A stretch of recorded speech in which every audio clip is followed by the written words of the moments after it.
មានបងប្អូនខ្លះស៊ូខ្ញុំច្រើនស៊ូច្រើនលោកគ្រូ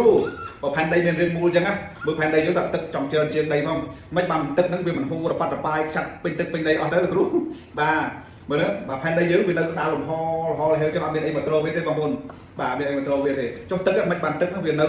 ពេញទឹកពេញដីហើយវាអត់ទៅណាអញ្ចឹងបងប្អូនស៊ូមានឆ្ងល់អញ្ចឹងបងប្អូនបាទអានេះនៅលើមែនទេឧបមាអញ្ចឹងនេះនៅលើហើយនេះនៅក្រោមអញ្ចឹងបើរៀងមុំអញ្ចឹងហើយចុះមកទឹកនៅលើនេះវាមិននាំមកវាមកធ្លាក់មកក្រោមទៅបាទយើងវាឆ្ងល់អញ្ចឹងបងប្អូនមែនបាទថ្ងៃនេះលោកគ្រូមកបកស្រាយឲ្យយល់ច្បាស់តែម្ដងឲ្យឈប់យល់ណាឈប់យល់បាទឈប់ឆ្ងល់បាទឈប់ឆ្ងល់បាទហ្នឹងណាបាទយើងនិយាយពីវិទ្យាសាស្ត្រតិចណាបាទយកពីវិទ្យាសាស្ត្រតិចបាទទឹកវានៅជុំវិញផែនដីទាំងអស់ហ្នឹងវាអត់ទៅណាទេដោយសារហេតុផល4យ៉ាងធំៗបងប្អូនបាទហេតុផលណាបាទទី1គឺដោយសារទំនាញផែនដីយើងមានទំនាញណាមានដូចតែឆក់ចឹងឆក់អ្វីគ្រប់យ៉ាងឲ្យជាប់នឹងផែនដីទាំងពិសេសឲ្យជាប់នៅបាទនៅចំណុចកណ្ដាលនៃផែនដីតែម្ដងអ្វីគឺថាមកចូលដល់ចំណុចកណ្ដាលនៃផែនដីបងប្អូនបើសិនយើងលោតឡើងលើហើយធ្លាក់វិញមិនដែរគឺត្រូវធ្លាក់មកក្រោមវិញមែនទេតែបើសិនយើងនោះបើសិនឃើញនៅអវកាសនៅលើអវកាស NASA អីនោះបើសិនគាត់ផឹកទឹកឬអីចាក់ទឹកមកគឺថាទឹកនោះពេលកប៉ាល់ហោះហើរពេញទឹកពេញដីតែម្ដងព្រោះពេលនោះវាអត់មានទេអត់មានទំនាញផែនដីណាបាទមានទំនាញផែនដីផុតពីទំនាញតែផែនដីយើងវាមានទំនាញអញ្ចឹងធ្វើវាដូចតែឆក់ទឹកនឹងឲ្យនៅជាប់នឹងផែនដីតែម្ដងនេះជាហេតុផលសំខាន់ហើយហេតុផលទី2នោះដោយសារផែនដីនេះវាមានចលនាវិលជុំរបស់វាបាទវិលតាវាមិននៅនឹងស្គាល់ណាវានៅលំហហើយវាវិលជុំវិញហើយការវិលហ្នឹងធ្វើឲ្យទឹកហ្នឹងគឺថាធ្វើឲ្យទំនាញផែនដីកាន់តែខ្លាំងអញ្ចឹងទឹកហ្នឹងមិនអាចហោះហើររប៉ាត់របាយទៅក្នុងបរិយាកាសឆ្ងាយពីភពផែនដីពីបរិយាកាសផែនដីបានទេវានៅហ្នឹងអញ្ចឹងទឹក100លានឆ្នាំមុនកាលពីមុននៅដដែលបានទៅណាទេចំនួនទឹកនៅដដែលនៅក្នុងពិភពលោកក្នុងបរិយាកាសភពផែនដីយើងហ្នឹងបាទអញ្ចឹងវាអត់បាត់រស័ព្ទរសាយទៅណាទេទឹកបាទហ្នឹងដោយសារតែហេតុផលហ្នឹងទឹកផែនដីហ្នឹងវាធ្វើចលនាវិលជុំអញ្ចឹងណាបាទចលនាវិលជុំហើយវាមានទំនាញរបស់វាទំនាញមិនដូចតែឆក់ទាញស្រោបយើងនៅស្រោបអ្វីទាំងអស់នៅលើផែនដីហ្នឹងហើយយើងមិនលោតមកមិនធ្លាក់មកក្រោមវិញហ្នឹងទំនាញផែនដីបើអញ្ចឹងទេថៃគេហេហាបាទហោះហើរពេញទឹកពេញដីឡើយអញ្ចឹងណាហ្នឹងហើយខ្ញុំឧទាហរណ៍មួយបងប្អូនឥឡូវបងប្អូនដែលធ្លាប់ធ្វើទឹកកឡុកឥឡូវបងប្អូនបាទមានផ្ទះទឹកកឡុកបើសិនវិលលើខ្លាំង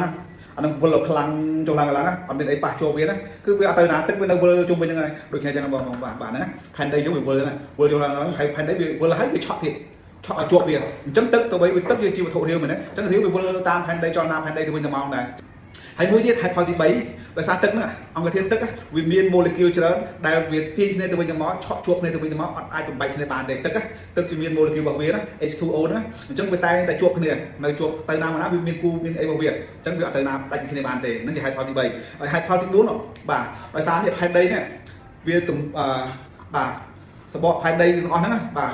គម្របរបស់វាទាំងអស់ហ្នឹងវាអត់ស្មើគ្នាទេកន្លែងខ្លះរាក់កន្លែងខ្លះជ្រៅអញ្ចឹងណាបាទអញ្ចឹងកន្លែងខ្លះដែលជ្រៅហ្នឹងគឺទឹកវានៅនឹងឯងកន្លែងណាវាគោកហ្នឹងគឺអត់មានទឹកទេអញ្ចឹងណាអញ្ចឹងធ្វើឲ្យទឹកហ្នឹងមិនស្មើគ្នាគ្រប់កន្លែងនៅលើផែនដីទាំងអស់ទេកន្លែងណាជ្រៅបានមានទឹកកន្លែងណាភ្នំហ្នឹងអត់មានទឹកទេអញ្ចឹងដោយសារអញ្ចឹងផែនដីវិលចលនាហ្នឹងបាទនៅ surface របស់វាហ្នឹងអត់ស្មើគ្នាអញ្ចឹងធ្វើកន្លែងខ្លះមានទឹកកន្លែងខ្លះអត់ទឹកអញ្ចឹងណា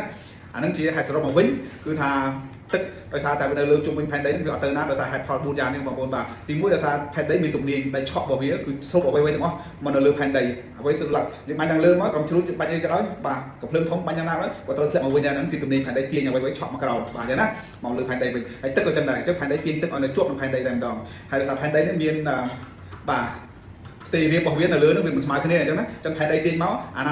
នៅក្រោមមានទឹកទៅអាណានៅគោកវាអត់មានទឹកទេអញ្ចឹងណាហើយផែនដីវាវិលអញ្ចឹងបាទវាមានចលនាវិលជុំរបស់វាអញ្ចឹងធ្វើឲ្យទំនាញផែនដីកាន់តែខ្លាំងអញ្ចឹងគឺថាទឹកដឹងតែនៅជាប់នឹងមកអត់ទៅណាបានទេអញ្ចឹងនេះជាហេតុផល4យ៉ាងដែលសង្ឃឹមថាបាទបងប្អូនយើងអាចយល់ណាបាទយល់ច្បាស់ថាមិនបានទឹកហ្នឹងមិនហូរខ្ចាត់ខ្ចាយទៅណាពេញទឹកពេញដីអស់ទៅបាទនេះគឺថាពុកគោនេះល្អមែនទេបងប្អូនអញ្ចឹងទី1ទៅគឺថាដឹងតែយល់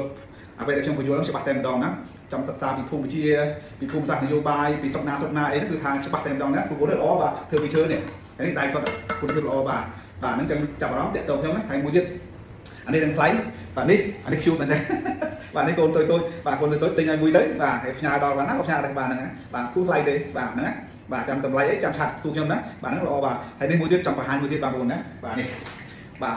បើសិនជាមិនចង់បាទមិញថៃទីថ្លៃណាពីគោមិញណាឥឡូវទិញជាផែនទីទេវិញមកបាទផែនទីនេះណាវាជាក្តាស់ទេមកក៏បានក៏ទូថ្លៃដែរផ្ញើដល់ណាក៏ផ្ញើដែរនេះណាបាទនេះគ្រប់ផ្ទះគូមានមួយដាក់មួយទេបាទមិនថ្លៃទេបាទហើយបើចង់ឲ្យខ្ញុំធ្វើសុំឲ្យទេក៏បាននេះគូសំរុំស្អាតមកដាក់តាំងនេះស្អាតមកណាតែភ្ញៀវមកអីហ្នឹងគាត់អាចមកមើលបាទនេះសុំស្អាតហ្នឹងបងណាបាទដាក់សុំយ៉ាងហ្នឹងយកទៅបាទផ្ញើដល់ណាផ្ញើបាទធ្វើសុំឲ្យអានេះផែនទីពិភពលោកផែនទីពិភពលោកអានេះផែនទីប្រទេសកម្ពុជាអីក៏បានបាទនេះផែនទី ទេសកម្ពុជាណាមានណាបាទអញ្ចឹងបាទបងប្អូនបាទជាមួយម្នាក់ទៅបាទមកគ្រូសាផ្ទះគ្រូសាមានក៏គួរតែមានផែនទីប្រទេសកម្ពុជាមួយបើយើងឆ្លាញ់ប្រទេសកម្ពុជាគួរមាននេះមួយណាហើយខ្ញុំគួរសុំស្អាតនេះមួយដាក់តាំងបាទស្អាតបងប្អូនណាគ្រប់ទាំងអស់យើងគួរតែមាននេះរបស់យើងបើយើងឆ្លាញ់ប្រទេសជាតិឲ្យកូនចៅយើងចាំហ្មងណាខេត្តយើងដល់ណាមើលណាឲ្យថានៅសៀមរាបរតនគិរីមណ្ឌលគិរីគាត់និយាយទៅនៅកន្លែងណាអារម្មណ៍របស់គេណាបើគេមិនដែលឃើញមកមិនដឹងថាស្រុកនៅណាកន្លែងណានិយាយទៅមណ្ឌលគិរីសៀមរាបឬក៏បៃលិននៅណាអញ្ចឹងយើងមានផែនទីនេះគឺថាល្អតែម្ដងណាអញ្ចឹងមានផែនទីគ្រប់ផ្ទះនេះមួយល្អណាព្រោះបាទចង់ដាក់ស៊ុំឬក៏បើចង់បានធូរថ្លៃមិនដាក់ស៊ុំដាក់តែបិទនៅអញ្ចឹងមកក៏បានដែរល្អដែរហ្នឹងហើយគ្រប់ផ្ទះគូមានមួយបាទកូនយល់ច្បាស់តែម្ដងខេត្តគ្រប់ខេត្តក្រុងអីហ្នឹងណាបាទកុំឲ្យគេយើងនេះទៅក៏កុំឲ្យគេយកខេត្តយើងបាត់បាទនិយាយលេងទៅបងប្អូនឃើញគ្រប់គ្រងសម្ភារៈពិសោធន៍បែប STEM គ្រប់ប្រភេទគ្រប់កម្រិតសិក្សានិងគ្រប់មុខវិជ្ជាដូចជាផែនដីគីមីរូបវិទ្យាជីវវិទ្យាមានមីក្រូទស្សន៍ telescope និងឧបករណ៍ជាច្រើនផ្សេងៗទៀតដែលធ្វើឲ្យការសិក្សារបស់សិស្សកាន់តែរំភើបបើសិនជាលោកគ្រូអ្នកគ្រូចាប់អារម្មណ៍សូមតាក់ទងមេកុងបូគីងឬចូលក្នុងក្រុម Telegram មេកុងបូគីងឬមកហាងផ្ទាល់សូមអរគុណ